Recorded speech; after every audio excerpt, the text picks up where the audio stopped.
Hi guys and welcome back to the channel Deepak Yadav Education. Welcome to the daily current affairs of 25th of April 2022.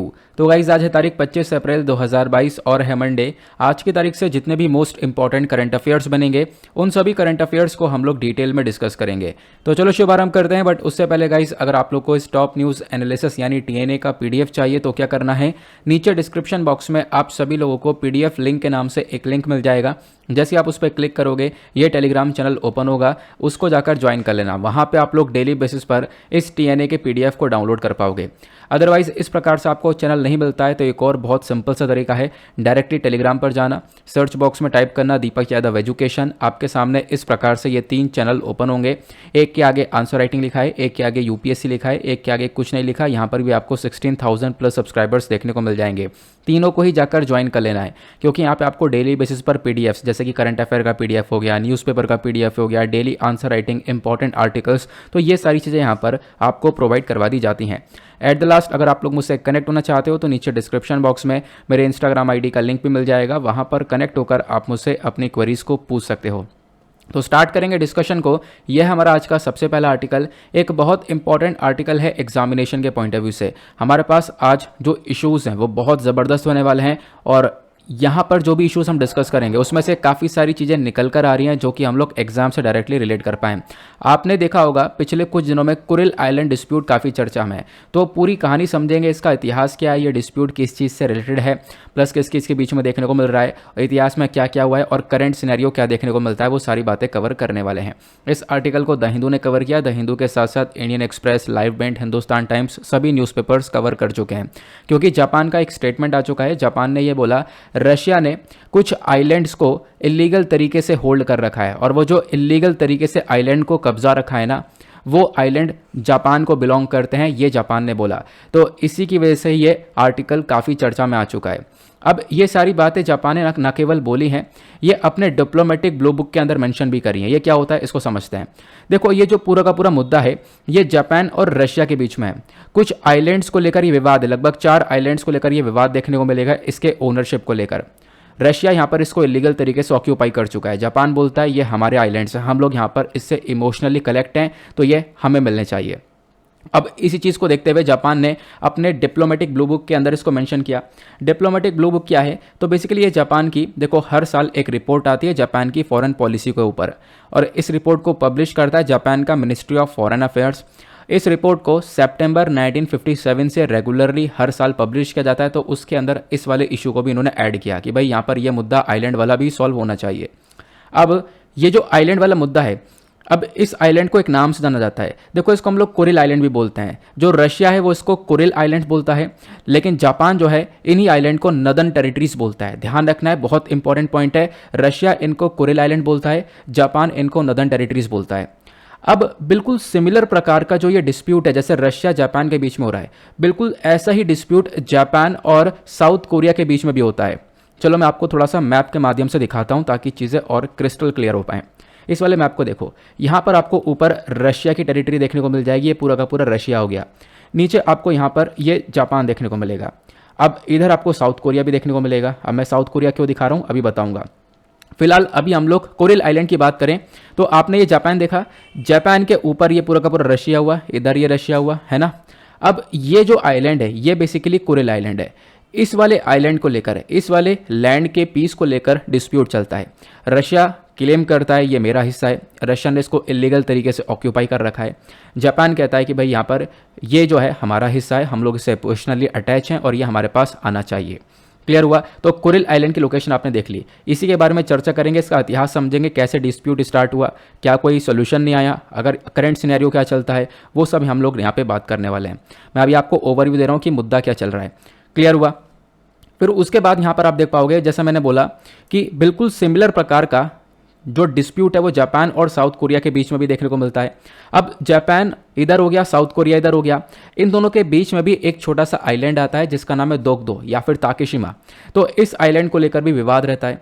South Korea claim करता है इसको और इधर से Japan भी claim करता है। ठीक है, तो ये 2 पोर्शंस मैंने आप लोगों को कवर करवा दिए, लेकिन जो आज हम लोग कवर करेंगे वो ये वाला कवर करेंगे कुरिल आइलैंड के डिस्प्यूट को लेकर, क्योंकि ये चर्चा में नहीं है। फिर उसके बाद यहाँ पे कोई खास बात भी नहीं रहेगी इसको कवर करना। क्लियर हुआ। अब यहाँ पे एक चीज़ और देखनी है, जैसे मैंने आपको बोला जापान ने क्या बोला है इसको, इसको कुरिल आइलैंड नहीं बोलता जापान, इसको नदर्न टेरिटरीज बोलता है। अब ये नदर्न टेरिटरीज के अंदर आप देख पाओगे 4 आइलैंड्स आपको देखने को मिल जाते हैं। एक का नाम क्या है, इतुरूप, इधर फिर है शुकोतन, इधर कुनाशिर, देन इधर यहाँ पर हबुमई आइलैंड। ये सारे के पास में ही आपको आइलैंड्स देखने को मिल जाएंगे। ठीक है, ये आप लोग ध्यान में रख सकते हो। फिर उसके बाद आगे मैं आप लोग को और भी चीज़ें बताने वाला हूँ। तो आपने यहाँ पर फिलहाल ये कुरिल्स के बारे में जान लिया। देखो ये पूरा का पूरा कुरिल आइलैंड है। अब कुरिल आइलैंड का ये सदर्न पोर्शन हो गया, ये सदर्न वाले रीजन हो गए, ये ऊपर नदर्न हो गया, ये मिड रीजन हो गया, है ना। ये पूरा का पूरा कुरिल आइलैंड है जिसको लेकर विवाद रहता है, जिसको रशिया ने यहाँ पर अभी इलीगल तरीके से ऑक्यूपाई कर रखा है। अब ये ऑक्यूपाई बहुत पहले किया गया था, और जब ऑक्यूपाई किया गया तो उसके बाद विवाद यानी कि लड़ाइयाँ बढ़ रही थी, और लड़ाइयाँ बढ़ते बढ़ते यहाँ पे देख पाओगे आप लगातार काफ़ी सारी ट्रीटी भी होती रही, मतलब कि आपस में इस पूरे प्रॉब्लम को सॉल्व करने की कोशिश की है। बीच में treaty of Shimoda, treaty of Saint Petersburg, उसके बाद यहाँ पर वर्ल्ड वॉर तक ये सिचुएशन चला। वर्ल्ड वॉर के बाद यहाँ पर treaty of San Francisco, Soviet Japanese joint declaration, ये सारी ट्रीटीज़ आई, लेकिन उसके बाद में मुद्दा सॉल्व नहीं हो पाया। अब ये ट्रीटीज़ क्या क्या थी एक एक करके डिस्कस करते हैं। हाँ, ट्रीटी से पहले एक बात और बता दूं, ये जो कुरिल आइलैंड है आखिरकार इसके पीछे क्यों पड़े हुए हैं ये देश, आखिरकार इसका इंपॉर्टेंस क्या हो सकता है। तो अगर हम लोग बात करें रशिया इसके पीछे क्यों पड़ा हुआ है, पहली बात रशिया मतलब अगर इमोशनली अटैच है, उनका एक कनेक्शन है जापान का, तो दे दे फिर क्यों ये रशिया पीछे पड़ा हुआ है। तो उसके पीछे का सबसे पहला कारण, इस आइलैंड पर आपको बहुत सारे नेचुरल रिसोर्सेज देखने को मिल जाएंगे। ये जो आइलैंड है ये यहाँ पर रिच फिशिंग ग्राउंड से पूरी तरह से भरा पड़ा है, बहुत सारे नेचुरल रिसोर्सेज मिलेंगे आपको, ऑयल के रिजर्व्स और गैस के रिजर्व्स भी यहाँ पर देखने को मिल जाएंगे। तो इस वजह से इस आइलैंड को कोई छोड़ना नहीं चाहता। दूसरा कारण आप देख पाओगे एक स्ट्रेटेजिक इंपॉर्टेंस, मतलब यहाँ पर आ जाता है जियोपॉलिटिक्स का खेल। यहाँ पे आप देख पाओगे रशिया सोचता है कि भाई यहाँ पर ये जो रीजन है बीच में खाली रीजन रह जाएगा, इस पे यहाँ पर मैं नहीं चाहता कि अमेरिका आकर बैठे, तो इस वजह से रशिया यहाँ पर कंट्रोल करना चाहता है। मैं आपको एक बार थोड़ा सा मैं आपको क्लियर करके दिखा देता हूँ, क्योंकि साथ साथ मैप देखते रहेंगे तो एक एक बात क्लियर होती रहेगी। इधर आपने देखा रशिया हुआ, इधर यहाँ पर जापान हुआ, इधर यहाँ पे कुरिल आइलैंड्स हो गए। अब यहाँ पर रशिया नहीं चाहता कि कोई और कंट्री यहाँ पे बीच में आए, इनफैक्ट यहाँ पर अमेरिका बीच में आए, क्योंकि अमेरिका के आपको नेवल बेसिस वगैरह आपको जापान में काफ़ी सारे देखने को मिल जाते हैं। और साथ ही साथ इसी चक्कर में रशिया ने अपने बहुत सारे मिसाइल सिस्टम्स को फैला रखा है इस पर्टिकुलर रीजन के अंदर। ठीक है, फिर रशिया यहाँ पर एक सबमरीन प्रोजेक्ट के ऊपर भी काम कर रहा है कि हम लोग इस वाले एरिया के अंदर एक सबमरीन प्रोजेक्ट पे काम करने वाले हैं। साथ साथ यहाँ पे रशिया का मेजर फोकस यह है कि अमेरिकन मिलिट्री को हम लोग ये वाला पोर्शन बिल्कुल भी यूज़ ना करने दें, क्योंकि आप लोग देख पाओगे इसी वाले रीजन में ये आपको जो मैप दिख रहा है ना, ये जो रेड रेड कलर के डॉट दिख रहे हैं ना, ये वाले ये सारे बेसिस हैं, ये यूएस के बेसिस है जापान के अंदर में। तो यहाँ पे आप देख पाओगे कुरिल आइलैंड ऊपर हो गया। तो बेसिकली यहाँ पर कहना यह है रशिया का, मैं नहीं चाहता कि जो ये अमेरिका है इसका इन्वॉल्वमेंट इस पर्टिकुलर रीजन के अंदर पड़े। यहाँ पे आप देख पाओगे ये अमेरिका के काफ़ी सारे बेसिस आपको जापान में देखने को मिल जाते हैं। तो यहाँ पर ये दूसरा रीज़न हुआ जिसके लिए यहाँ पर कंट्रीज पड़ी हुई हैं। तीसरा रीज़न यहाँ पर आप देख पाओगे, तीसरा इंपॉर्टेंस ये जापान के लिए है। जापान क्या बोलता है कि भाई हमारा जो कल्चरल कनेक्शन है वो एक बहुत बड़ा कनेक्शन देखने को मिलता है इन आइलैंड से। जापानीज पीपल स्पेशली यहाँ पर ये खुद बोलते हैं कि देखो हम इमोशनली अटैच हुए हुए हैं इस आइलैंड से, तो ये आइलैंड हम लोग अपने हाथ से जाने देंगे नहीं। तो ये यहाँ पर प्रॉब्लम्स देखने को मिल जाती हैं। क्लियर हुआ। तो ये बेसिकली आप लोग देख पाओगे यहाँ पे बोला जाता है कि पहले जापानीज़ वगैरह देखने को मिलते थे, बाद में यहाँ पर जापानीज़ हट गए थे, सोवियत वाले लोग आ गए थे, तो इस प्रकार की चीज़ें भी देखने को मिली थी। मैं आगे उसके बारे में भी बताऊँगा, डोंट वरी। क्लियर हुआ। तो हमने इसके इंपॉर्टेंस को समझा। आगे आते हैं, अब बात करते हैं ये जो डिस्प्यूट हुआ यानी कि कुरिल आइलैंड को लेकर विवाद हुआ है, इसका इतिहास क्या रहा है। इसके इतिहास में पहली चीज़ देखो, जो कुरिल आइलैंड डिस्प्यूट है जापान और रशिया के बीच में आपको रट गया होगा। ठीक है, अब इसकी सोवरेनिटी को लेकर लड़ रहे हैं दोनों, मेरा है ना, ये आपको रट गया होगा। देन उसके बाद आपको साउथ कुरिल आइलैंड्स देखने को मिलेंगे। साउथ कुरिल के अंदर मैंने आपको बताया, आपको मतलब बेसिकली 4 आइलैंड्स देखने को मिल जाते हैं। कौन कौन से? इतोरुफु आइलैंड, कुनाशिरा आइलैंड, शिकोतन और उसके बाद हबुमई। ठीक है, यह मैंने आपको अभी थोड़ी देर पहले दिखा दिया था, एक बार मैं फिर से दिखा देता हूँ। ठीक है, बिल्कुल भी यहाँ पर कन्फ्यूजन मैं क्रिएट नहीं करवाना चाहता, इस वजह से मैं आपको फिर से दिखाना चाहता हूँ। यहाँ पे आप देख पाओगे ये रहे 4 आइलैंड्स, इनको लेकर चर्चा की जा रही है। इसको हम लोग बोलते हैं साउथ कुरिल वाला रीजन, ये क्योंकि सदर्न साइड में आपको देखने को मिल जाएगा। नाउ बोला जाता है ये जो आइलैंड्स हैं, जो ये 4 आइलैंड्स मैंने अभी आपको दिखाए, इन आइलैंड को जापान क्लेम करता है, लेकिन हुआ क्या, इन आइलैंड्स को रशिया ने इलीगल तरीके से ऑक्यूपाई कर रखा है। हालांकि जो पहले रशिया से पहले आप कह सकते हो सोवियत यूनियन यानी यूएसएसआर हुआ करता था, आपको पता होगा यूएसएसआर जाकर 1991 में टूट गया था, फिर इसमें से यहाँ पर लगभग 15 कंट्रीज़ निकल कर आई थी। तो यहाँ पर यूएसएसआर का एक कंट्रोल हुआ करता था, यूएसएसआर ने इन आइलैंड्स को ऑक्यूपाई कर लिया था। तो ये तो यहाँ पे हमारा रहा हिस्ट्री। अब डिस्प्यूट स्टार्ट हुआ। अब डिस्प्यूट के बाद में काफ़ी सारी ट्रीटी साइन होती रहीं। एक ट्रीटी आती है ट्रीटी ऑफ शिमोदा।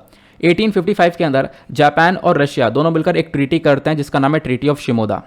अब इसके अंदर क्या होता है, यहां पर आप देख पाओगे जो कंट्रोल है इन चारों आइलैंड का, चार आइलैंड कौन से, वही वाले जो अभी हमने मैप में देखा था, इन चारों आइलैंड का जो यहां पर कंट्रोल आपको देखने को मिल जाएगा, तो उनका कंट्रोल जापान को दे देंगे, चारों आइलैंड जापान को दे देंगे। लेकिन बाकी और भी तो बचे ना, क्योंकि ये जो चारों आइलैंड है ये सिर्फ और सिर्फ सदर्न पोर्शन के आइलैंड हैं।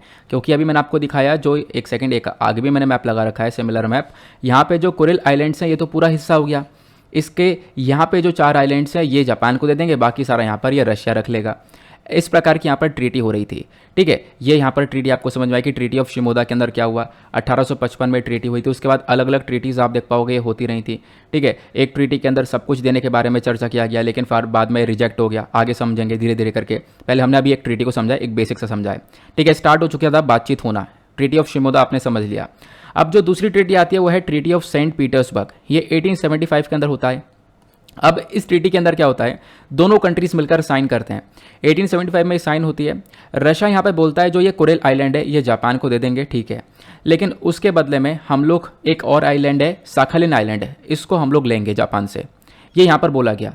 ठीक है, तो मतलब सोल्यूशन कहीं ना कहीं आ रहा था, बहुत बेहतरीन सा सोल्यूशन आ रहा था। ये आप लोग देख पाओगे 1875 में जो ट्रीटी हुई थी ये बोला गया भाई जापान को दे देंगे सब कुछ, ठीक है, मामला सुधर जाएगा।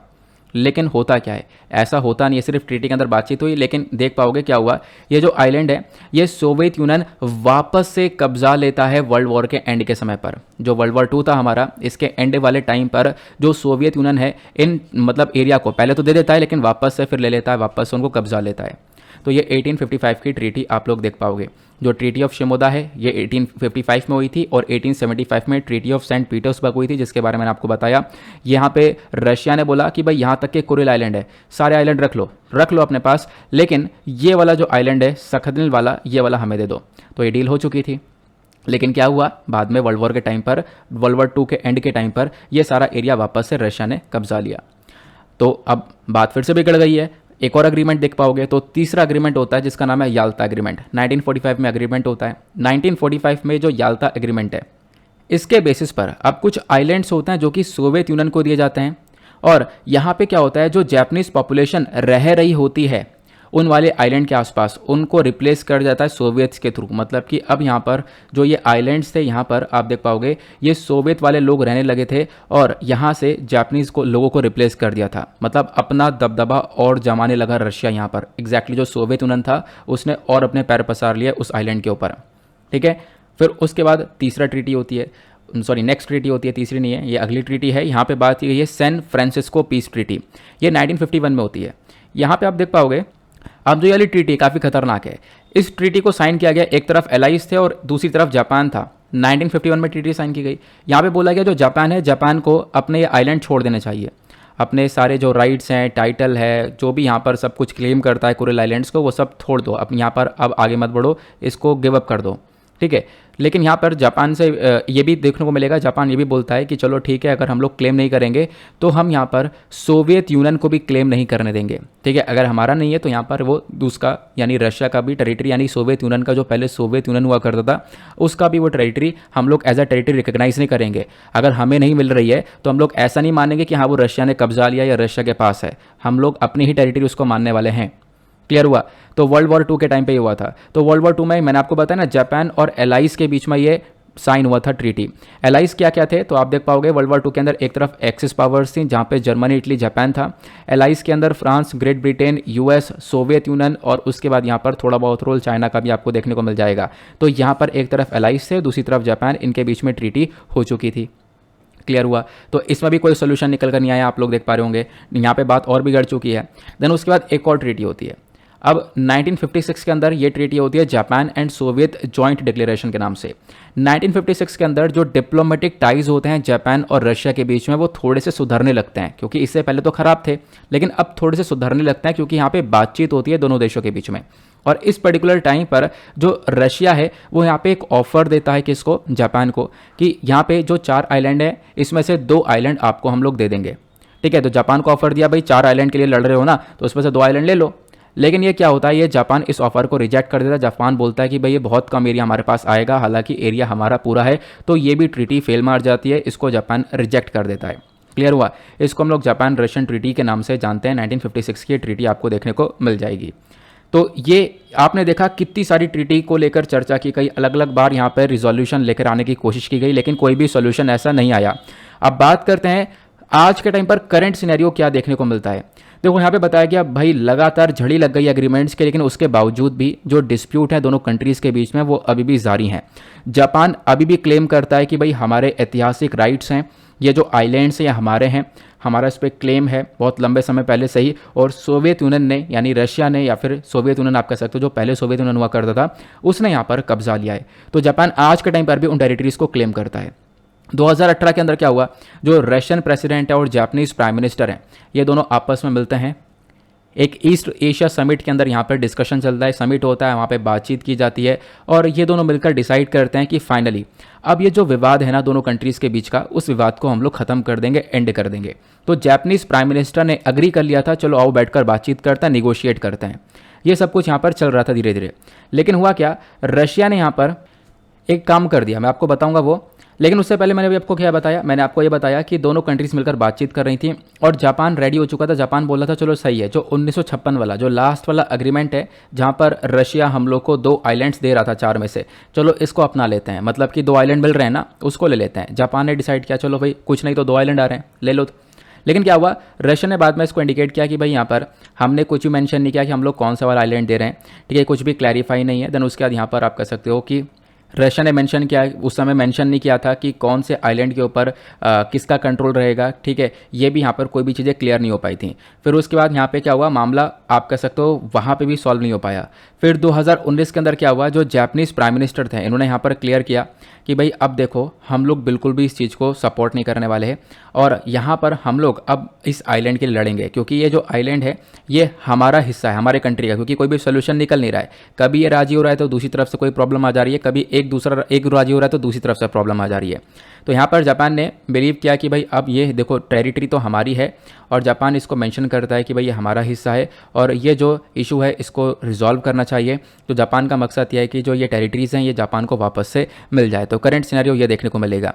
इसी वजह से लास्ट में जापान ने स्टेटमेंट ये दिया कि भाई ये जो टेरिटरीज़ हैं वो इलीगल तरीके से रशिया ने होल्ड कर रखी हैं, ये सारे डिस्प्यूटेड लैंड्स को।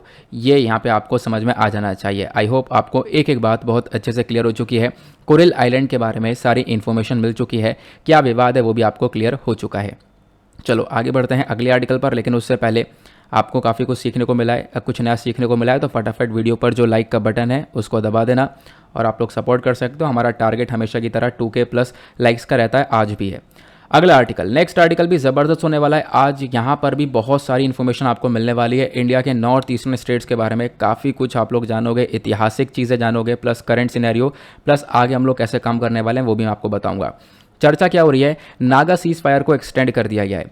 अब आप देख पाओगे द हिंदू का आर्टिकल है, जो सीज फायर पैक्ट किया गया था नागा ग्रुप्स के साथ में, इसको 1 साल के लिए और बढ़ा दिया गया। ये हमारी केंद्र सरकार ने खुद स्टेटमेंट दिया है। तो डिस्कस करेंगे सीज फायर एग्रीमेंट क्या है, क्या मुद्दा है, क्या नहीं है, ये एक करके हम लोग जानेंगे सारी बातों को, ठीक है। तो हमारी केंद्र सरकार ने जो ये सीज फायर एग्रीमेंट था सेंट्रल गवर्नमेंट और नागा ग्रुप्स के बीच में, यानी कि देखो नागालैंड के अंदर अलग अलग ग्रुप्स हैं, उसमें से आप समझ सकते हो अभी के लिए 3 ग्रुप्स हैं। उन 3 ग्रुप्स और साथ ही साथ हमारी जो केंद्र सरकार है इनके बीच में एक एग्रीमेंट हुआ था कि भाई यहाँ पर अब क्या होगा। देखो ये जो ग्रुप्स हैं इनकी मांग यह है कि नागालैंड को अलग कर दिया जाए, हम लोग को एक इंडिपेंडेंस चाहिए, हम लोग को एक अलग हिस्सा चाहिए, ठीक है।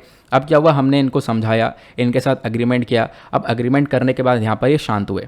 अब इस एग्रीमेंट को देखते हुए देखो पहले तो बहुत बंदूकें वगैरह चल रही थी वहाँ पर, लेकिन अब क्या किया गया, सीज फायर किया गया। अब कोई गोली वगैरह वहाँ पर नहीं चलने वाली, सब कुछ शांति से आगे चलेगा मामला, ठीक है। कोई यहाँ पर अलग अलग की बात नहीं करेगा, सब कुछ शांति चलेगा, इस प्रकार का एग्रीमेंट हो गया। अब इस एग्रीमेंट को कर दिया गया था पहले, अब क्या हुआ, इस एग्रीमेंट को 1 साल के लिए और बढ़ा दिया गया है, 1 वर्ष के लिए बढ़ाया गया है। तो यहाँ पर ये चीज़ें मेंशन की गई है, ठीक है। जो 19 अप्रैल 2022 को किया गया था इसको 1 साल के लिए एक्सटेंड कर दिया गया। आगे डिस्कस करेंगे, लेकिन उससे पहले आप लोग थोड़ा सा मैप देखो। यहाँ पे इंडिया का मैप है, ये जो पूरा पोर्शन है ये हमारा नॉर्थ ईस्टर्न रीजन है। ये आपको देखने को मिलेगा, ये नॉर्थ ईस्टर्न स्टेट्स है, जिसके अंदर कितने स्टेट्स आते हैं, इधर सिक्किम है, असम है, मेघालय, त्रिपुरा, मिजोरम, मणिपुर, नागालैंड, अरुणाचल प्रदेश, ये सारे हमारे नॉर्थ ईस्टर्न स्टेट्स हैं। अब ये बहुत इंपॉर्टेंट पार्ट है हमारे देश का। यहाँ पे काफ़ी सारे डिस्प्यूट्स आपको देखने को मिलते हैं और बहुत सारे डिस्प्यूट मैं आप लोगों को बताऊंगा। असम में यहाँ पर देखने को मिलता है, त्रिपुरा में है, मिजोरम में है, देन उसके बाद नागालैंड में भी आपको ये डिस्प्यूट देखने को मिल जाएगा। तो यहाँ पे हम लोग अभी नागालैंड की बात करें तो अभी नागालैंड को देख लो और इसके आसपास कौन कौन से स्टेट्स है, कौन कौन से स्टेट्स बॉर्डर शेयर कर रहे हैं वो भी देख लो, इंपॉर्टेंट है। नीचे मणिपुर है, इधर असम है और नीचे आपको अरुणाचल प्रदेश देखने को मिलेगा। अच्छा, इधर एक देश है, कौन सा देश है नीचे कॉमेंट सेक्शन बताओ, यहाँ पे कौन सी कंट्री पड़ती है। ठीक है, तो इसमें आपको जूम करके लगा दिया, इसको भी देख सकते हो। अब नागा सीज फायर अग्रीमेंट क्या था इसको थोड़ा सा समझते हैं। नागालैंड के अंदर आपको अलग अलग ग्रुप्स देखने को मिलेंगे, जिसमें से अभी जो 3 ग्रुप्स हैं उनके साथ में ये अग्रीमेंट किया गया था। वो 3 ग्रुप्स कौन कौन से हैं? तो एक है national socialist council of Nagaland NK, NSCN NK। दूसरा है national socialist council of Nagaland reformation. तीसरा है national socialist council of Nagaland के खांगो। तो ये अलग अलग आपको 3 ग्रुप्स देखने को मिल जाएंगे। क्लियर हुआ? ये ग्रुप्स यहाँ पर अलग अलग बढ़कर निकले हुए हैं। अलग अलग ग्रुप्स में से NSCN IM NSCN के करके कुछ अलग अलग ग्रुप्स हैं। आगे मैं आपको इसके बारे में थोड़ा सा बताऊंगा, डोंट वरी। ठीक है, तो आपको ये देखने को मिलेगा। तो क्या हुआ, इनमें से यहाँ पर ये जो 3 ग्रुप्स हैं, ये 3 ग्रुप्स के साथ में अभी अग्रीमेंट किया गया और हमारा अग्रीमेंट यह है कि भाई अब कोई भी गोलियां बारी नहीं चलेंगी, शांति से सब लोग आगे चलेंगे, कोई भी ऐसी मांग नहीं उठने वाली, कोई भी यहाँ पर इंसर्जेंसी को बढ़ावा नहीं मिलेगा नागालैंड के अंदर। तो इसको लेकर ये डील हो चुकी थी, अब 1 साल तक आगे एक्सटेंड करेंगे। नाउ ये जो अग्रीमेंट है, इस अग्रीमेंट से क्या होगा, इस अग्रीमेंट से हमारे प्राइम मिनिस्टर का जो विजन है वो पूरा होगा। हमारे PM मोदी जी ने डिस्कस ये किया था, एग्जैक्टली यहाँ पर इन्होंने अनाउंसमेंट किया था, हम लोग क्या करेंगे, जो नॉर्थ ईस्ट वाला रीजन है उसको इंसर्जेंसी फ्री बना देंगे। वहाँ पे इंसर्जेंसी आज के टाइम पर बहुत ज़्यादा देखने को मिल जाती है, बहुत सारे डिस्प्यूट्स आपको देखने को मिल जाते हैं। तो हमें वो रीजन बिल्कुल इंसर्जेंसी फ्री और डिस्प्यूटेड फ्री बनाना है। क्लियर हुआ? तो ये आपने नागालैंड के बारे में थोड़ा बहुत जानकारी ली है। फिर उसके बाद नॉर्थ ईस्टर्न वाले के बारे में जाना। आगे मैं आपको थोड़ी सी कहानी बताऊं नागालैंड के बारे में, एग्जैक्टली क्या क्या देखने को मिलेगा। ठीक है, तो ये आप लोग देख पाओगे नागालैंड के अंदर 1946 के अंदर आप देख पाओगे। पहली बात मैं आपको 1947 से लेकर चलता हूँ। अगस्त 1947 में यहाँ पर आप देख पाओगे क्या होता है, NNC डिक्लेयर करता है इंडिपेंडेंस। ठीक है, मतलब देखो नागालैंड शुरू से चाहता है कि जो हमारा ये एरिया है वो अलग हो, एक इंडिपेंडेंट एरिया यहाँ पर हो। ठीक है, यहाँ पे इंडिया के साथ हम लोग इन्वॉल्व नहीं रहना चाहते। और नागालैंड की मांग क्या है? मांग है ग्रेटर नागालैंड की। तो नागालैंड के अंदर अलग अलग ग्रुप्स आ जाते हैं, जैसे कि एक ग्रुप आया था जिसका नाम है NSCN। ठीक है, national socialist council of Nagaland. तो ये इस ग्रुप को बनाया गया 1980 में, 1980 में। और फिर 1988 में, 1988 में क्या हुआ, ये ग्रुप यहाँ पे 2 भाग में टूट गया। पहले तो NSCN हुआ करता था, अब ये 2 भाग में टूटकर बन गया, एक तो NSCN के और दूसरा बन गया NSCN IM। ठीक है, तो ये 2 ग्रुप बन गए, आप लोग देख पाओगे इसके बारे में, है ना, दोनों आपस में बट गए। मांग ये है कि नागालैंड को अलग हिस्सा दिया जाए और इनफैक्ट कौन सा हिस्सा मांग रहे हैं ये आप देख पाओगे। इधर म्यांमार होगा, मैंने भी आपको पूछा था कि एक देश पड़ता है इधर, कौन सा, वो म्यांमार आपको देखने को मिल जाएगा। तो यहाँ पे आपको थोड़ा सा रीजन देखने को मिलेगा, अरुणाचल प्रदेश का ऊपर मिल जाएगा थोड़ा सा हिस्सा, है ना। अब क्या है, इधर से स्टेट है एक, अरुणाचल प्रदेश का थोड़ा सा हिस्सा ये मांग रहे हैं, इधर म्यांमार का थोड़ा सा हिस्सा मांग रहे हैं। इस प्रकार से कह रहे हैं कि हम लोग को ये वाला हिस्सा देखो, म्यांमार का इतना हिस्सा हो गया, ऊपर अरुणाचल प्रदेश का हिस्सा हो गया, इधर ये वाला स्टेट का। तो ये अलग अलग स्टेट्स का हिस्सा थोड़ा सा देकर ये वाला रीजन जो है हमें दे दो, हम ये चाहते हैं कि अलग से एक इंडिपेंडेंट रीजन बन जाए। ठीक है, इसको लेकर बहुत गोलियां भी चलती हैं, लगातार यहाँ पर फायरिंग वगैरह होती रहती है। तो इसी चक्कर में ये जो ग्रुप्स हैं इनकी ये मांग रहती है, तो इसी चक्कर में इन ग्रुप्स के साथ में अग्रीमेंट हुआ था। हमने यहाँ पर 1997 में भी जो NSCN IM वाला ग्रुप है इसके साथ में सीज फायर कर लिया था कि भाई यहाँ पर सीज फायर एग्रीमेंट ये है कि भाई अब यहाँ पर कोई भी दंगे नहीं होंगे, कोई भी गोलियाँ नहीं चलेंगी, शांतिपूर्वक ये रहेंगे। उसी प्रकार से 2001 में भी हमने दूसरे वाले ग्रुप के साथ में सीज फायर एग्रीमेंट किया था। तो इस प्रकार से हम लोग एग्रीमेंट करते रहे, लेकिन एग्रीमेंट करा गया, टूटा भी। देखो 2015 में मार्च के महीने में NSCN के वाले ग्रुप ने इस सीज फायर एग्रीमेंट को तोड़ दिया था।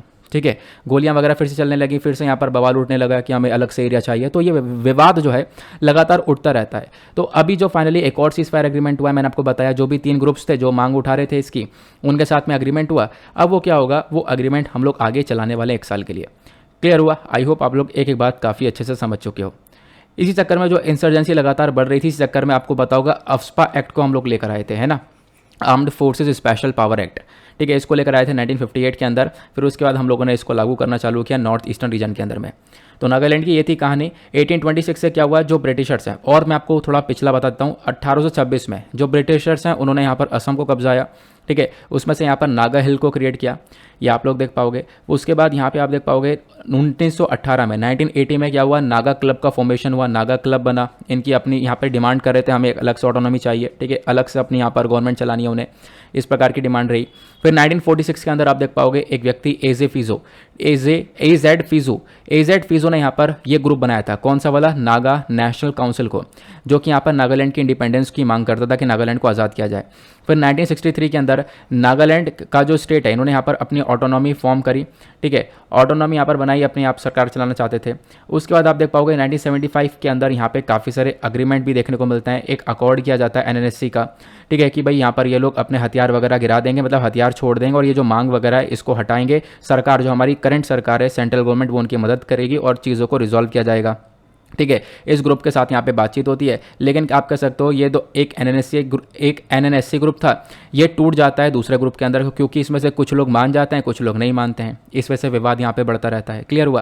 फिर उसके बाद जो एनएससीएन आईएम वाला है, ये भारत सरकार के साथ में सीज फायर एग्रीमेंट साइन कर लेता है, ठीक है, हम लोग कोई विवाद नहीं पालेंगे यहाँ पर। उसके बाद 2015 के अंदर जो एनएससीएन आईएम वाला है, यहाँ पे आप लोग देख पाओगे यहाँ पे जो डिटेल्स वगैरह होती हैं वो प्रॉपर डिस्क्लोज नहीं की जाती हैं, हालांकि हम लोग एक अग्रीमेंट कर लेते हैं। इस प्रकार से अग्रीमेंट चलता रहता है, टूटता रहता है। फिर से हमने अग्रीमेंट किया, अब उस अग्रीमेंट को आगे हम लोग बढ़ाने वाले हैं। तो ये थी यहाँ पे कहानी। आई होप आप लोग छोटे से शब्दों में, सिंपल से तरीके से आप लोग काफ़ी कुछ जान चुके हो। अब हुआ क्या है ना, हम लोग नॉर्थ ईस्टर्न स्टेट्स के ऊपर फोकस कर रहे हैं, क्योंकि हमारा यहाँ पे फोकस है इंसर्जेंसी फ्री बनाने का। ये ई को हटा देना, ये मिस्टेक हो चुकी है। इंसर्जेंसी फ्री बनाने का काम है हमारा। यहाँ पे आप देख पाओगे नॉर्थ ईस्टर्न स्टेट, जो नॉर्थ ईस्ट वाला रीजन है पूरा का पूरा, ये भारत के लिए एक बहुत इंपॉर्टेंट हिस्सा है, भारत के लिए बहुत इंपॉर्टेंट टेरिटरी है। हम नहीं चाहते वहाँ पर जो अपने अपने स्टेट्स हैं वो यहाँ पे मांग करें अलग अलग इंडिपेंडेंस की, और वो सब अलग हों, ठीक है। तो हमारा मेन मकसद हमारा ये है कि हम लोग नॉर्थ ईस्टर्न स्टेट्स के अंदर में 2022 के अंदर सारे डिस्प्यूट, सारे विवाद खत्म कर दें, एक नई यहाँ पर नींव शुरू करें, नया एरा शुरू करें, वहाँ पे अच्छे से शांति बनी रहे, डेवलपमेंट होता रहे। तो 2023 तक हमारा टारगेट है, हम लोग बिल्कुल जितने भी मामले हैं एक एक मामला वहाँ पे ख़त्म कर दें, ठीक है। कहीं कहीं पर देखो, ये सिर्फ अभी नागालैंड की बात नहीं है, नागालैंड के अलावा ऐसे बहुत सारे रीजन है जहाँ पर इस प्रकार की मांग उठती है। क्लियर हुआ। अभी मैं आपको उसके बारे में बताऊंगा ना। इसी के अंदर क्या हुआ, जो हमारी सरकार है, हमारी सरकार का फोकस ये है, देखो नॉर्थ ईस्टर्न स्टेट्स को बिल्कुल पीसफुल यानी शांतिपूर्वक राज्य बनाना, साथ ही साथ यहाँ पर आप कह सकते हो वहाँ पे थोड़ा सा विकास करने के ऊपर हमारा मेजर फोकस रहने वाला है। क्लियर हुआ। अब जैसे मैंने आपको बताया, नागालैंड के अलावा भी बहुत सारे एरियाज़ के अंदर डिस्प्यूट रहता है, और उन एरियाज़ में यहाँ पर आप कह सकते हो उन एरियाज़ को देखते हुए अलग अलग पीस एग्रीमेंट्स किए जाते हैं। अब वो पीस एग्रीमेंट क्या क्या होते हैं उसको देखते हैं। सबसे पहला यहाँ पर डिस्प्यूट होता है कार्बी वाले रीजन को लेकर। तो मतलब मैं आपको थोड़ा सा मैप दिखाता हूँ। यहाँ पर आप देख पाओगे ये मैप है, इधर ऊपर आपको असम देखने को मिल जाएगा, नीचे आपको मेघालय देखने को मिल जाएगा। अब असम वाला मैप आपको यहाँ पे थोड़ा सा जूम करके दिखा दिया गया है। यहीं पर रीजन है कार्बी करके, ठीक है। अब ये लोग भी यहाँ पे अलग से मांग करते हैं, हम लोग को अलग से एरिया चाहिए, लेकिन क्या हुआ, इनके साथ ही बातचीत की गई, इनको यहाँ पे ऑटोनॉमी दी गई, ठीक है, अपने हिसाब से थोड़ा बहुत चीज़ें कर सकें, आगे डेवलप कर सकें। तो उसके बाद मामला सुधरा। अब ये मामला कैसे सुधरा था, तो यहाँ पे एक ट्राइपरटाइट एग्रीमेंट हुआ, 3 लोगों के बीच में एग्रीमेंट हुआ था, जिसमें से 5 इंसर्जेंट ग्रुप थे असम के, जो कि मांग कर रहे थे इस हिस्से को अलग किया जाए। उसके बाद यहाँ पर सेंटर हमारी केंद्र सरकार हो गई, और यहाँ पे असम की सरकार यानी उस राज्य की सरकार हो गई। इन तीनों के बीच में एग्रीमेंट हुआ, तब जाके यहाँ पे मामला शांत हुआ था। तो ये जो कार्बी वाला रीजन है, ठीक है, ये शांत हुआ। इनको हमने ऑटोनॉमी दी, अपने हिसाब से सरकार चलाएंगे, और काफ़ी सारी पावर्स दी गई। फिर उसके बाद यहाँ पे काफ़ी सारा अमाउंट भी देने के बारे में चर्चा की गई थी, ठीक है। पिछले साल मैंने आपको पढ़ाया है, जितने भी एग्रीमेंट्स हैं वो सब मैं आपको ऑलरेडी पढ़ा चुका हूँ, ठीक है। तो इसके बारे में आपको इन्फॉर्मेशन इसलिए दे पा रहा हूँ। क्लियर हुआ। तो आपने कार्बी के बारे में पर्दा कर लिया। अब दूसरा यहाँ पर इसी प्रकार से एक और पीस एग्रीमेंट हुआ है, वो है ब्रू अकॉर्ड। ब्रू अकॉर्ड 2020 का आपको देखने को मिलेगा। ब्रू अकॉर्ड में क्या है ना, कि जो ब्रू ट्राइब्स हैं, आपको अलग अलग ट्राइब्स देखने को, देखो नॉर्थ ईस्टर्न स्टेट्स के अंदर बहुत सारी आपको ट्राइब्स मिलती हैं। अब इसमें यहाँ पर जो ब्रू फैमिली देखने को मिलती है, उनको काफ़ी प्रॉब्लम्स फेस करनी पड़ी है। और इस ब्रू अग्रीमेंट के अंडर में क्या किया था, हमने इन ब्रू वाली फैमिलीज़ को, इन ट्राइब्स को लगभग 6959, ये आप अमाउंट देख पा रहे होंगे, 6959 जो ब्रू फैमिलीज़ हैं, उनको त्रिपुरा के अंदर हमने सेटल किया। अब त्रिपुरा के अंदर क्यों सेटल किया, क्योंकि ये ट्राइब्स सफ़र कर रही थी बुरी तरह से। क्योंकि आप लोग यहाँ पर देख पाओगे जो ये ब्रू माइग्रेंट्स हैं वो इधर से उधर यहाँ पर ट्रैवल कर रहे थे, ये यहाँ पर सफ़र कर रहे थे।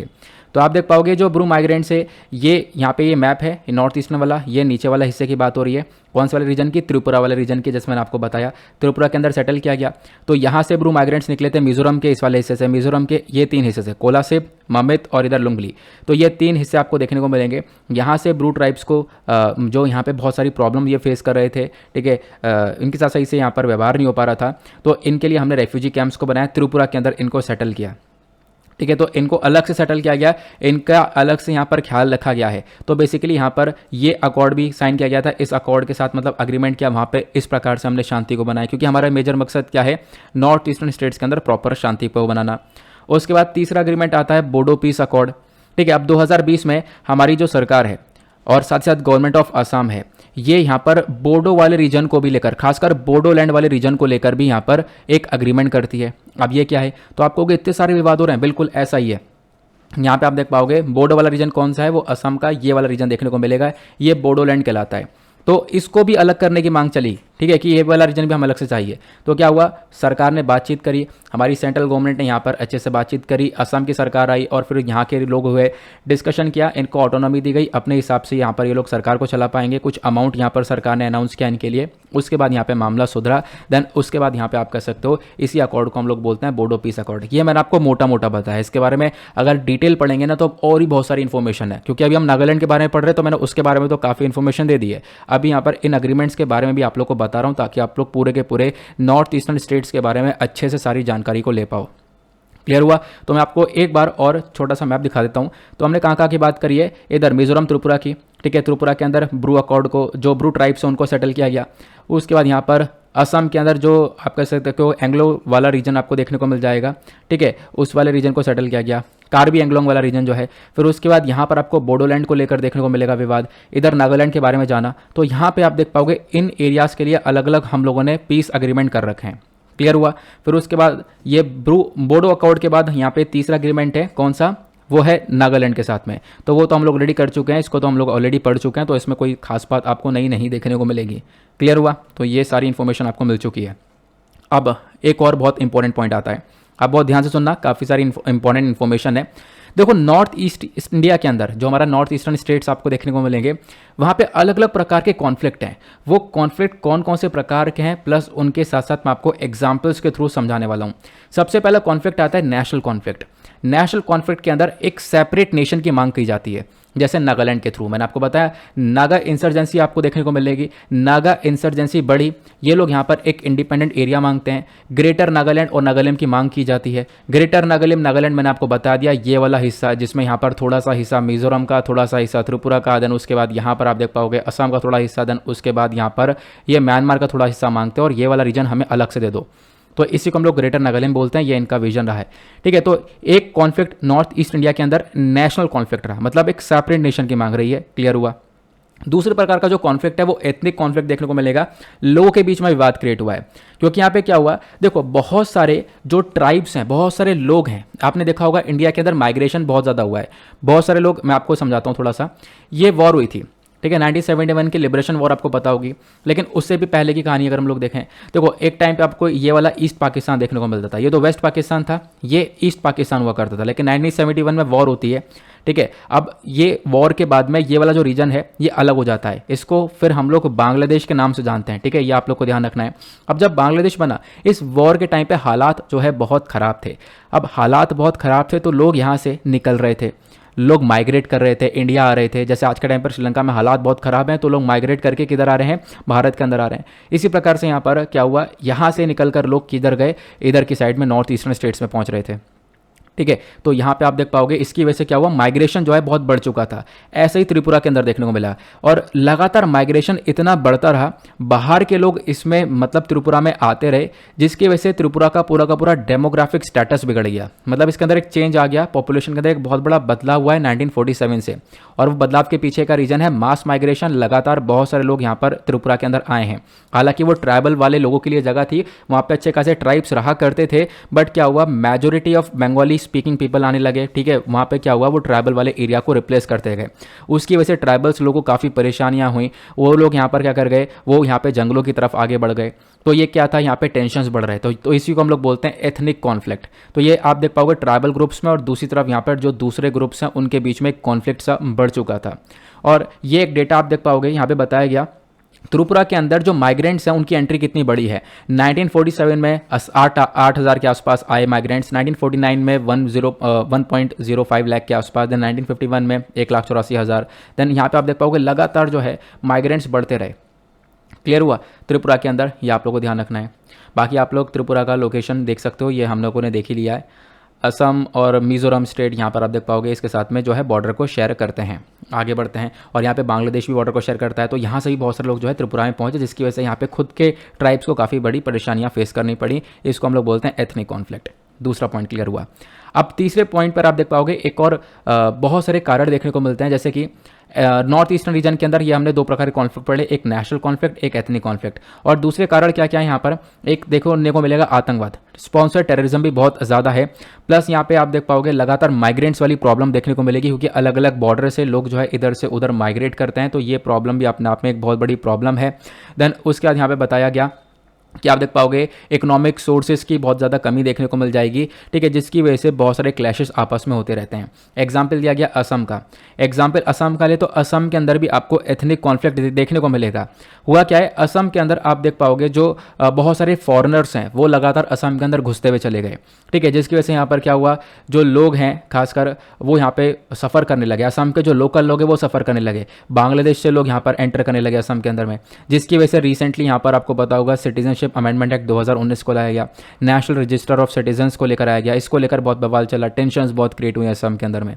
तो यहाँ पे टेंशन्स बहुत ज़्यादा है नॉर्थ ईस्ट के अंदर, और इसी वजह से हमारे पीएम का गोल यह है कि हम लोग पूरे के पूरे नॉर्थ ईस्टर्न रीजन के अंदर थोड़ा सा शांति को बना सकें। यही हम लोगों ने अपना गोल सेट कर रखा है, उसी के प्रति चलकर हम लोग इन एग्रीमेंट्स को साइन कर रहे हैं।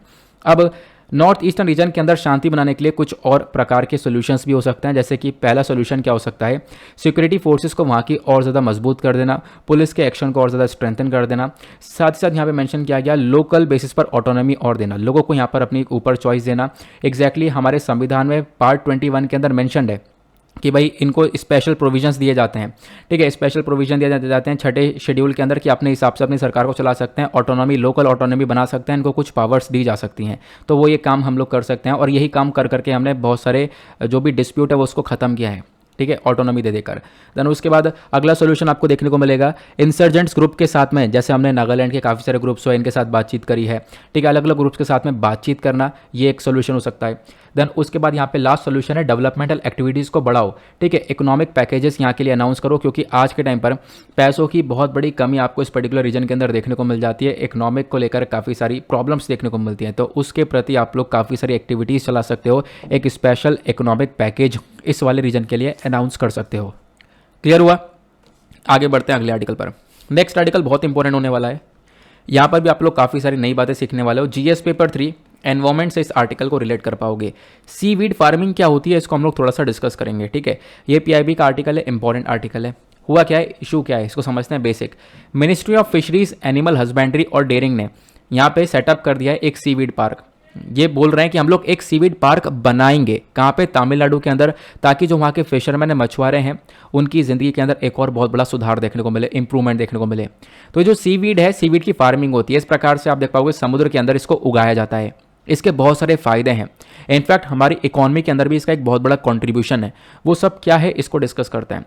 तो पहले हम समझते हैं सीवीड क्या है। तो सीवीड यहाँ पर आपको marine non flowering marine algae देखने को मिलेगा। इसका मतलब समुद्र में रहने वाला, जिसके अंदर कोई फूल वगैरह होता नहीं है, लेकिन एक प्रकार की एक काई है जिसका कोई जड़ नहीं है, कोई स्टेम नहीं है, कोई पत्ता नहीं है, लेकिन उसके बावजूद भी इसका इंपॉर्टेंस समुद्र के लिए बहुत ज़्यादा है। अभी जो बड़ी बड़ी सीवीड्स होती हैं ये आपको पानी के अंदर देखने को मिल जाती है, इनको यहाँ पे ग्रो भी किया जाता है। ये अपने आप में मैरीन एनवायरनमेंट के लिए बहुत ज़्यादा फ़ायदेमंद है, प्लस इंसानों के लिए भी बहुत ज़्यादा फ़ायदेमंद है। वो कैसे हो सकती हैं आगे मैं आपको बताऊँगा। प्लस सीवीड की आपको अलग अलग प्रकार की प्रजातियाँ देखने को मिल जाती हैं, जैसे कि Gelidiella acerosa, then Gracilaria edulis, then उसके बाद Gracilaria crassa, then Gracilaria verrucosa, then Sargassums SPP करके यहाँ पर नाम दिया गया है। तो ये अलग अलग आपको प्रजातियाँ देखने को मिल जाती हैं सीवीड्स की। तो समुद्र के अंदर आपको इस प्रकार से ये देखने को मिलेगा, ये सीवीड है, ठीक है, जिसकी फार्मिंग होती है और फार्मिंग के हिसाब से ये बहुत इंपॉर्टेंट बन जाता है। ये पिक्चर आप देख पाओगे, ये समुद्र के अंदर इसको ग्रो किया, फिर उसके बाद इसको बाहर निकाल रहे हैं। पास से देखोगे आप तो इस प्रकार से देखने को मिल जाता है, ठीक है। आई होप आप लोग को यहाँ पर ये अच्छे से समझ में आ गया सीवीड क्या है। आप लोग पिक्चर अच्छे से देख लो, फिर उसके बाद यहाँ पे आगे पूरी कहानी समझ में आ जाएगी। अब डिस्कस करते हैं इसकी ग्रोथ को बढ़ाने के लिए हम लोग एक पूरा पार्क सेटअप करेंगे तमिलनाडु के अंदर। तमिलनाडु के अंदर ऑलरेडी इसको काफ़ी ग्रो किया जाता है। अब बात करते हैं सीवीड के फायदे क्या होता है, बेनिफिट्स क्या होता है। पहला फायदा आपको न्यूट्रिशन के बेसिस पर देखने को मिलेगा। सीवीड के अंदर बहुत सारे विटामिन्स, मिनरल्स, फाइबर आपको देखने को मिलता है साथ साथ, जो कि बहुत ही टेस्टी भी हो सकते हैं। देन उसके बाद दूसरा आपको मेडिसिनल पर्पस के पॉइंट ऑफ व्यू से भी काफ़ी इंपॉर्टेंट ये देखने को मिल जाता है, मतलब कि दवाइयों के तौर पर इसका इस्तेमाल कर सकते हैं। जो ज़्यादातर सीवीड्स होते हैं उनके अंदर एंटी इन्फ्लेमेटरी और एंटी माइक्रोबियल एजेंट्स होते हैं, मतलब कि सूजन को कम करने के लिए, प्लस यहाँ पे माइक्रोब्स को, बॉडी को माइक्रोब से लड़ने के लिए इस प्रकार के एजेंट्स इस सीवीड के अंदर पाए जाते हैं। तो मतलब आपको काफ़ी सारी प्रॉब्लम से ये छुटकारा दिलवा सकते हैं। इसी वजह से यहाँ पे बोला जाता है जो इसके मेडिसिनल इफेक्ट्स हैं वो यहाँ पर हज़ारों साल से बहुत ज़्यादा मायने रख रहे हैं, बहुत ज़्यादा विश्वास किया जाता है। प्लस यहाँ पे कुछ सीवीड्स तो ऐसी पाई जाती हैं जो कि कैंसर फाइटिंग एजेंट्स होती है, मतलब कैंसर से लड़ सकती हैं, पावरफुल कैंसर से यहाँ पे लड़ सकती है। इस प्रकार की सीवीड भी देखने को मिलती हैं। प्लस यहाँ पे जो ट्यूमर वगैरह हो गया उसको भी ठीक कर सकता है ये सीवीड। तो इसके फायदे तो क्या हुए, पहले आपने ये समझा कि हाँ न्यूट्रिशन के बेसिस पर और मेडिकल के पर्पस बेसिस पर बहुत ज़्यादा है। अब फायदों के बेसिस पर आप देख पाओगे इकोनॉमिक ग्रोथ के बारे में बात करें तो इकोनॉमिक ग्रोथ में भी बहुत हेल्प करता है। जो सीवीड है यहाँ पे आप देख पाओगे इसके यूजेस बहुत हैं। इसका यूज़ हम लोग कर सकते हैं कमर्शियल गुड्स के अंदर, यहाँ पर टूथपेस्ट के अंदर इस्तेमाल होता है, फ्रूट जो जेली होती है उसके अंदर इस्तेमाल होता है, साथ ही साथ जो हमारे ऑर्गेनिक कॉस्मेटिक्स होते हैं, ठीक है, कॉस्मेटिक्स होते हैं या फिर स्किन केयर प्रोडक्ट्स होते हैं उसके अंदर भी इस्तेमाल होता है। तो अगेन इसका यूज़ करके हम लोग ये सामान बनाएंगे, प्रोड्यूस करेंगे, बेचेंगे, तो कहीं ना कहीं इकॉनमी के अंदर एक कॉन्ट्रीब्यूशन है, इकॉनमिक ग्रोथ के ऊपर यहाँ पे वर्क करता है सीवीड। क्लियर हुआ। अब अगला फायदा है बायो इंडिकेटर का। देखो यहाँ पे बोला गया जब बहुत सारा वेस्ट यानी बहुत सारा कूड़ा एग्रीकल्चर एक्टिविटी से निकल रहा है, हमारी फैक्ट्रियों से कूड़ा निकल रहा है और वो सारा कूड़ा कहाँ पे जा रहा है, समुद्र के अंदर जा रहा है, तो उस कूड़े से उस समुद्र को बचाने का काम भी सीवीड करता है। जैसे कि यहाँ पे वो सब कूड़ा गया, जो भी वेस्ट वगैरह है वो सब अगर पानी के अंदर पहुंचा तो पानी का जो न्यूट्रिएंट है वो इम्बैलेंस हो जाएगा, जिसकी वजह से काई जम जाती है पानी के अंदर। आप देख पाओगे ये एल्गल ब्लूम हो जाता है और ये बहुत खतरनाक है। ये यहाँ पे पानी को डैमेज कर सकता है, वहाँ पे जो जानवर है उनको यहाँ पे जान से मार सकता है। तो यहाँ पे आप देख पाओगे ये एल्गल ब्लूम क्रिएट हो जाता है। तो जो सीवीड है वो सीवीड क्या करता है, ये सारा जो कूड़ा करकट आया है इसमें से जो एक्सेस न्यूट्रिएंट्स निकल रहा है जिसकी वजह से काई बन रही है, उसी न्यूट्रिएंट को यहाँ पर सीवीड एब्जॉर्ब कर लेता है अपने आप में और उस इकोसिस्टम को बैलेंस कर देता है। इसका मतलब हमारे समुद्र को भी सुरक्षित करने में सीवीड का एक बहुत बड़ा रोल मिल जाएगा। फ़ायदा इसका बहुत ज़्यादा है। देन उसके बाद यहाँ पर एक आता है इसका फ़ायदा आयरन सिक्वेस्ट्रेटर के बेसिस पर। मतलब कि ये क्या है, ये देखो आपको एक्वेटिक ऑर्गेनिज्म देखने को मिलते हैं। हमारे समुद्र के अंदर बहुत सारे ऑर्गेनिजम्स हैं जो कि आयरन के ऊपर डिपेंड होते हैं, ठीक है, आयरन के ऊपर डिपेंड होता है। अब क्या होता है, जो क्वांटिटी आयरन की कभी कभी बहुत ज़्यादा देखने को मिल जाएगी, अब ज़्यादा हो जाएगी तो वो कहीं ना कहीं हमारे समुद्र के लिए एक डेंजर बन जाएगा। जब वो ज़्यादा हो जाता है तो उसको भी वो ट्रैप कर पाता है और सीवीड जो है उसको रिमूव कर देता है। तो सीवीड का यहाँ पर भी आपको एक बेनिफिट देखने को मिल जाता है। देन उसके बाद अगला बेनिफिट और भी इंपॉर्टेंट है, ऑक्सीजन और न्यूट्रिएंट सप्लाई की तरह काम करता है। यहाँ पे बताया गया जो ये सीवीड है ये कहीं ना कहीं आप देख पाओगे इसके अंदर बहुत सारे मतलब मैंने आपको बताया बेनिफिट्स के अंदर यहाँ पे एक चीज़ ये भी देखने को मिलेगी कि जो सीवीड है वो ऑक्सीजन को रिलीज़ करता है, ठीक है, ऑक्सीजन छोड़ता है अपने हर हिस्से से। देन उसके बाद यहाँ पर क्या करता है, ये अलग अलग ऑर्गेनिक न्यूट्रिएंट्स को भी सप्लाई करता है हमारे जो मैरीन लाइफ फॉर्म्स हैं वहाँ पर, ठीक है, मतलब समुद्र के अंदर ये अलग अलग न्यूट्रिएंट्स को भी सप्लाई करता है। तो कहीं ना कहीं ये ऑक्सीजन और न्यूट्रिएंट को सप्लाई कर रहा है, तो अपने आप में ही एक इंपॉर्टेंट ये हिस्सा देखने को मिल जाएगा हमारे समुद्र का। क्लियर हुआ। तो सीवीड के क्या फ़ायदे हैं, क्लियर हुआ। अब बात करें सीवीड की फार्मिंग कैसे होती है। देखो बेसिकली यहाँ पर एक प्रैक्टिस है जहाँ पे हम लोग सीवीड को कल्टीवेट करते हैं, इसको उगाते हैं, इसकी यहाँ पर समुद्र के अंदर यहाँ पे इसको उगाया जाता है। देन उसके बाद इसका जो सिंपल फॉर्म आप लोग देख पाओगे, मतलब कुछ खास बात नहीं है पॉइंट। अब मेजर पॉइंट पर आते हैं। मेजर पॉइंट यह है कि आप देख पाओगे कहीं ना कहीं एक एडवांस फॉर्म में जो हम लोग देखते हैं, ये एक एडवांस फॉर्म में देखने को मिलती है और कहीं ना कहीं ये एल्गी के साइकिल को कंट्रोल करती है। मैंने आपको बताया काफ़ी सारा जो हमारा काई वगैरह है उसको भी कंट्रोल करने में मदद करती है।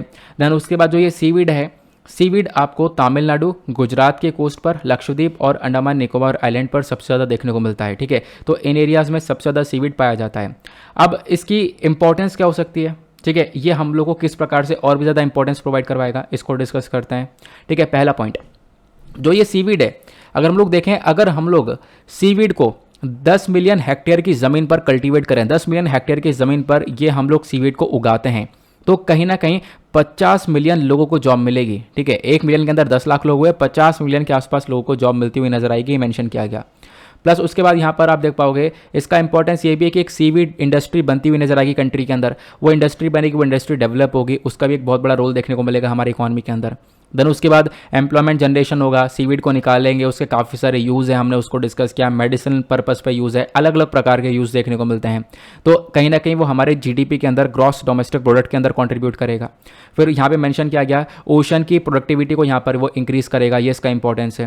प्लस एल्गल ब्लूम्स को यहाँ पर रोकने में मदद करता है, ठीक है, जो काई है उसको रोकने में मदद करता है, ये इसका इंपॉर्टेंस है। फिर उसके बाद यहाँ पर जो टन्स ऑफ कार्बन डाइऑक्साइड आपको देखने को मिलेगा, उसको यहाँ पे एक तरीके से उससे बचाता है हमारे एनवायरमेंट को। ये सारे इंपॉर्टेंस आपको इस सीवीड के देखने को मिल जाते हैं। तो सीवीड क्या है, कितना इंपॉर्टेंट है ये हमारे देश के लिए, इकॉनमिक ग्रोथ के लिए, ये भी हम लोगों ने डिस्कस कर लिया। आई होप आपको सारी इन्फॉर्मेशन काफ़ी अच्छे से क्लियर हो चुकी है। बाकी हम लोग फटाफट रिवीजन करते हैं, जैसे आप लोग की डिमांड रहती है कि लास्ट में एक रिवीजन हो जाए, जिससे कि यहाँ पर सारी बातें हम लोग को अच्छे से याद रहें। तो चलो यहाँ पे रिवीजन में सबसे पहला आर्टिकल हमने डिस्कस किया कोरल आइलैंड डिस्प्यूट के बारे में।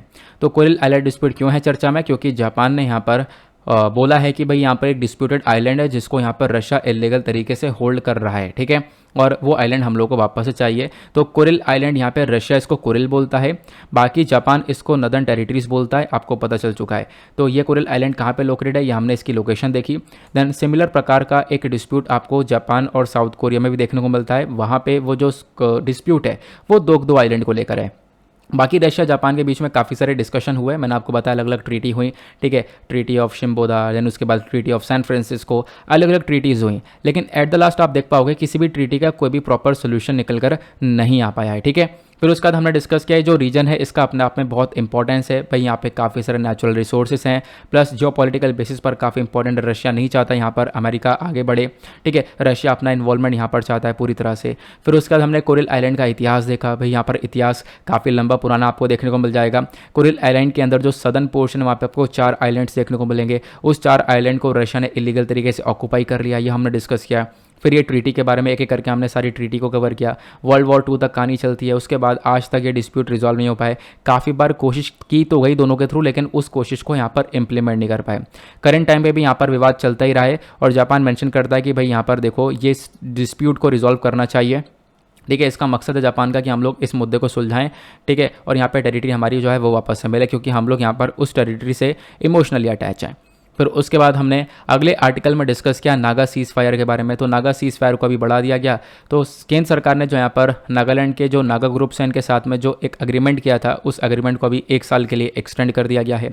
फिर हमने डिस्कस किया कि इंडिया का जो नॉर्थ ईस्टर्न स्टेट्स हैं वहाँ पर आपको क्या क्या इश्यूज़ देखने को मिलते हैं, ठीक है, वहाँ पे असम के अंदर, उसके बाद मिजोरम, त्रिपुरा, देन नागालैंड के अंदर क्या क्या इश्यूज़ हैं। अलग अलग स्टेट्स अलग अलग इंडिपेंडेंस की यहाँ पे मांग चलने लगती है, जिसको लेकर ये अग्रीमेंट्स किए गए थे, ठीक है। तो ये हमने डिस्कस किया। फिर उसके बाद हमने ये पूरा फ्लो चार्ट देखा, समझा कि क्या क्या इश्यूज़ कैसे कैसे बढ़ते चले गए। हमारा प्राइम मिनिस्टर का गोल यह है कि हम लोग नागालैंड वाले एरिया को और साथ ही साथ पूरे के पूरे नॉर्थ ईस्टर्न स्टेट्स को इंसर्जेंसी फ्री बना सकें, ठीक है, वहाँ पर कोई भी डिस्प्यूट ना हो, ये हमारा फोकस है। प्लस हमने और भी राज्यों के साथ में अलग अलग अग्रीमेंट कर रखा है, जैसे कार्बी एंगलोंग एग्रीमेंट किया है असम के साथ में। फिर उसके बाद हमने ब्रू अकॉर्ड एग्रीमेंट किया है किसके साथ में, ये हमने किया है वहाँ त्रिपुरा के अंदर ब्रू ट्राइब्स को सेटल करने के लिए। फिर उसके बाद यहाँ पे बोडो पीस अकॉर्ड आपको देखने को मिल जाएगा, ये असम के अंदर यहाँ पे बोडोलैंड वाले रीजन को लेकर किया गया है, ठीक है, वहाँ पे ऑटोनॉमी वगैरह दी गई है। और नागालैंड को लेकर आपको पता ही है कि हम लोग काफ़ी सारा डिस्कशन ऑलरेडी कर चुके हैं। देन उसके बाद यहाँ पे सारे हमने मैप्स को देखा। देन उसके बाद हमने डिस्कस किया नॉर्थ ईस्ट इंडिया के अंदर किस प्रकार के आपको कॉन्फ्लिक्ट्स देखने को मिल जाते हैं। एक नेशनल कॉन्फ्लिक्ट आपको देखने को मिल जाएगा जहाँ पर नागालैंड यहाँ पे अलग से इंडिपेंडेंसी की यहाँ पे मांग करता है। देन उसके बाद एथनिक कॉन्फ्लिक्ट के अंदर त्रिपुरा के अंदर आपको देखने को मिल जाएगा, ग्रुप्स के बीच में कॉन्फ्लिक्ट है काफ़ी ज़्यादा। देन यहाँ पर मैंने आपको बताया काफ़ी सारे जो माइग्रेंट्स पीपल हैं वो यहाँ पर कहीं ना कहीं माइग्रेट कर रहे हैं इन स्टेट्स के अंदर, जिसकी वजह से इनकी जो लोकल पीपल है उनकी आबादी कम होती हुई चली जा रही है, इनको प्रॉब्लम्स फेस करने को मिल रही है। फिर उसके बाद हमने डिस्कस किया असम के अंदर भी इसी प्रकार से चीज़ें आपको देखने को मिल जाएंगी। प्लस नॉर्थ ईस्ट इंडिया के अंदर आपको टेररिज्म वगैरह और भी बहुत सारे कॉन्फ्लिक्ट्स वगैरह बढ़ते हुए नजर आएंगे, जिसकी वजह से ये स्टेट्स आपस में क्लैश करते हुए नजर आते हैं। देन उसके बाद इसके अलग अलग सोल्यूशन हो सकते हैं। हमने डिस्कस किया भाई सिक्योरिटी फोर्सेस को मजबूत कर दो, डेवलपमेंटल एक्टिविटीज़ को बढ़ा दो, ये सारे यहाँ पर इसके सोल्यूशन हो सकते हैं, ये डिस्कस किया। सीवीड फार्मिंग क्या होती है हम लोगों ने ये कवर किया। हमारी जो ministry of fisheries, animal husbandry और डेयरी है, इन्होंने यहाँ पर मेंशन किया है कि हम लोग तमिलनाडु के अंदर में एक सीवीड पार्क को एस्टेब्लिश करेंगे और वो जो सीवीड पार्क है कहीं ना कहीं फार्मर्स की लाइफ को और ज़्यादा इंप्रूव कर देगा। अब ये सीवीड क्या होता है मैंने आपको समझाया, पानी के अंदर आपको ये सीवीड को देखने को मिलेगा। ये सीवीड को हम लोग ग्रो करते हैं और अलग अलग प्रकार की प्रजातियां आज के टाइम पर सीवीड की देखने को मिलती हैं। इस प्रकार से समुद्र के अंदर आपको ये सीवीड देखने को मिल जाता है। दैन ये इसकी आपको पिक्चर देखने को मिल जाएगी, समुद्र के अंदर ग्रो करते हैं। यहाँ पे आप लोग देख पाओगे इस प्रकार से ये सीवीड नज़र आता है। न्यूट्रिशन वैल्यू उसकी काफ़ी ज़्यादा है, आपको वाइटामिन मिनरल फाइबर देखने को मिल जाएंगे। मेडिसिनल पर्पज़ पर यहाँ पे इसका एक बहुत बड़ा रोल देखने को मिल पाएगा, दवाइयों की तरह काम करता है। इनफैक्ट पावरफुल कैंसर को भी यहाँ पर टैकल करने में मदद कर सकता है। इकॉनमी के अंदर एक कंट्रीब्यूशन आपको सीवीड का बहुत ज़्यादा देखने को मिलेगा, हमारी इकॉनमी के अंदर काफ़ी सारा कंट्रीब्यूशन देता है। उसके बाद यहाँ पे हमारे समुद्र को काफ़ी हद तक बचाता है, काई से बचाता है और ये काफ़ी सारी परेशानियों से बचाता है। ठीक है, ऑक्सीजन देता है हमारे समुद्र को, न्यूट्रिएंट सप्लाई करता है, ये आपको फ़ायदे देखने को मिल जाएंगे। सीवीड फार्मिंग के बारे में मैंने आपको इसका इंपॉर्टेंस बताया कि भाई आज के टाइम पर अगर हम लोग 10 मिलियन हेक्टेयर के एरिया में इसका कल्टीवेशन भी कर दें तो इसकी वजह से 50 मिलियन पीपल को तक को जॉब मिल सकती है, उनको यहाँ पे एम्प्लॉयमेंट मिल सकता है। प्लस सीवीड फार्मिंग की वजह से हमारे जीडीपी के अंदर एक बहुत बड़ा कॉन्ट्रीब्यूशन हो सकता है, ये यहाँ पे आपको देखने को मिलेगा। प्लस जो हमारा ओशन वाला है रीजन है, मतलब कि जो समुद्र वाला रीजन है, उसके अंदर प्रोडक्टिविटी तो अपने आप इंक्रीज होती हुई नजर आएगी।